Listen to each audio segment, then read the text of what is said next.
حضرت صلی اللہ علیہ وسلم پر وحی کا ابتدائی دور اچھے سچے پاکیزہ خوابوں سے شروع ہوا۔ اب خواب میں جو کچھ دیکھتے وہ صبح کی روشنی کی طرح صحیح اور سچا ثابت ہوتا۔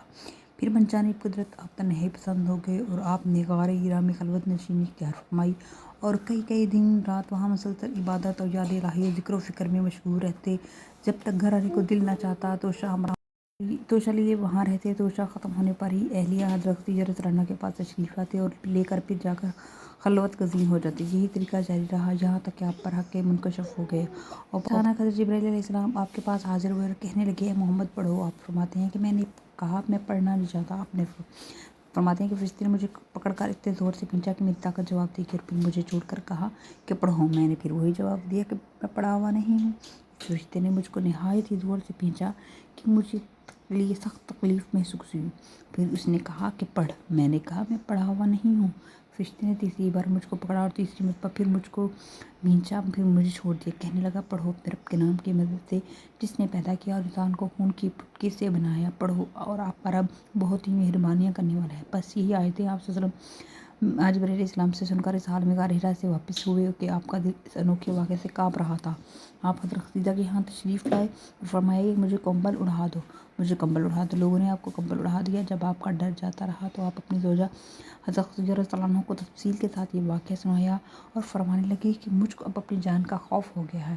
آپ کی اہلیہ حضرت خدیجہ رضی اللہ عنہا نے آپ کی ڈھارس بندھائی اور کہا، آپ کا خیال صحیح نہیں ہے، خدا کی قسم آپ کو اللہ کبھی رسوا نہیں کرے گا۔ آپ تو اخلاق فاضلہ کے مالک ہیں، آپ تو کنبہ پرور ہیں، بے قسم کا بوجھ اپنے سر پر رکھ لیتے ہیں، مفلسوں کے لیے آپ کماتے ہیں، مہمان نوازی میں آپ بے مثال ہیں اور مشکل وقت میں آپ امر حق کا ساتھ دیتے ہیں۔ ایسے اصاف فسنا والا انسان جو بے وقت ذلت و خواری کی موت نہیں پا سکتا۔ پھر مزید تسلی کے لیے حضرت خدیجہ رضی اللہ عنہا آپ کو ورقہ بن نوفل کے پاس لے گئیں جو ان کے چچا زاد بھائی تھے اور زمانہ جاہلیت میں نصرانی مذہب اختیار کر چکے تھے اور عبرانی مذہب کے کاتب تھے۔ چنانچہ انجیل کو بھی حسب منشا خداوند عبرانی پر میں لکھے تھے۔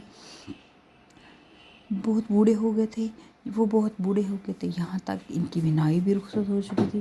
حضرت خدیجہ رضی اللہ عنہا نے ان کے سامنے آپ کے حالات بیان کیے اور کہا، اے چچا زاد بھتیجے کی زبانی ذرا ان کی کیفیت سن لیجیے۔ وہ بولے کہ بھتیجے آپ نے جو کچھ دیکھا ہے اس کی تفصیل سناؤ۔ آپ صلی اللہ علیہ وسلم نے پورا واقعہ سنایا، جسے سن کر وہ رو کر بولے اٹھے، تو یہ وہی فرشتہ ہے جسے اللہ نے حضرت موسیٰ علیہ السلام پر وحی دے کر بھیجا تھا۔ کاش میں آپ کے اس عہد نبوت کے شروع تھا، کاش میں اس وقت تک زندہ رہتا، اس شہر سے نکال دے گی۔ رسول سے مل کر تعجب ہوا کہ پوچھا کہ یہ لوگ مجھے کیوں نکال دیں گے؟ تو ان کے صادق امین مقبول ہیں۔ ورقہ بولا، ہاں یہ سب کچھ سچ ہے، مگر جو شخص بھی آپ کی طرح مرحق لے کر آیا لوگ اس کے دشمن ہو گئے اور مجھے بھی آپ کی نبوت کا زمانہ مل جائے تو میں آپ کی پوری مدد کروں گا۔